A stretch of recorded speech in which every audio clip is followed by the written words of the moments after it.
que vieram aqui nessa sessão, as pessoas que estão ali fora, o Jean, enfim, todas as pessoas que estão aqui acompanhando e vendo, olhando no olho dos seus vereadores, dos seus representantes, das suas vereadoras. Eu quero ser bem breve, presidente. Quero dizer o seguinte: vergonha. Vergonha. Mas é uma vergonha descarada desse atual prefeito. Não precisa crucificar o povo que elegeu ele, o povo que colocou ele sentado naquela cadeira para representar a população. Representar desse tipo, mas vai criar vergonha. Se fosse um prefeito de primeira viagem, marinheiro de primeira viagem, tudo bem.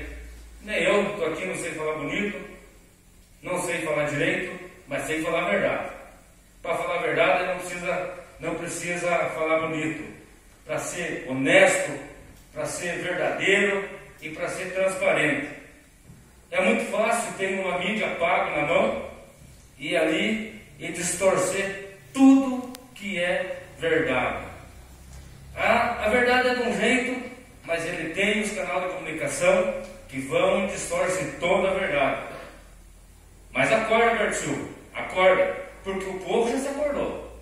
O povo laranjeirense não é mais aquele povo da primeira eleição, que vem com alopesco, vem com não sei o que, vem com não sei o que, vem com não sei o que. Não é mais assim.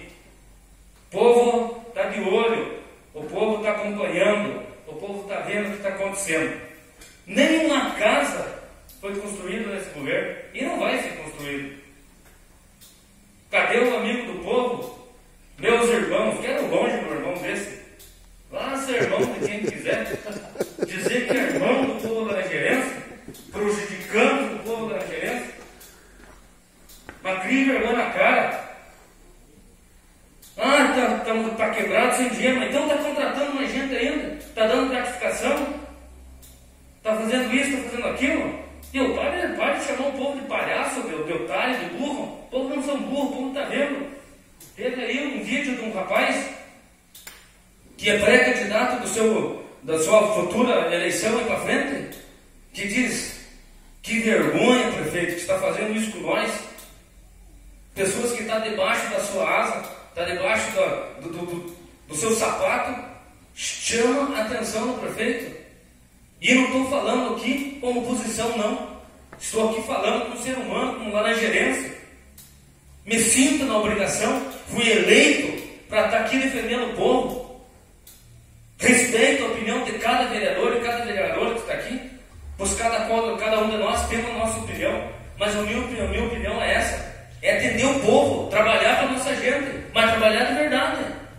Não vir com mentira. Quando sobe em cima de um palanque, com a sua bela discurso, que o cara é muito bom no discurso, é um dos melhores que tem na região, mas infelizmente ele usa para outra coisa. Para o mundo negro, traga a verdade, usa essa inteligência que tem, que é um baita, um cara muito inteligente, mas infelizmente essa inteligência muitas vezes é para prejudicar o povo. Ou destruir família. Dizer, meus irmãos e minhas irmãs. Quem que quer ser irmão de uma pessoa dessa? O irmão protege o outro. Um irmão dá vida pelo outro. Uma irmã senta do lado da outra e dá um abraço. Está aqui a minha irmã que eu amo de paixão. A irmã é cuidar e respeitar. Obrigado, presidente. Eu vou falar.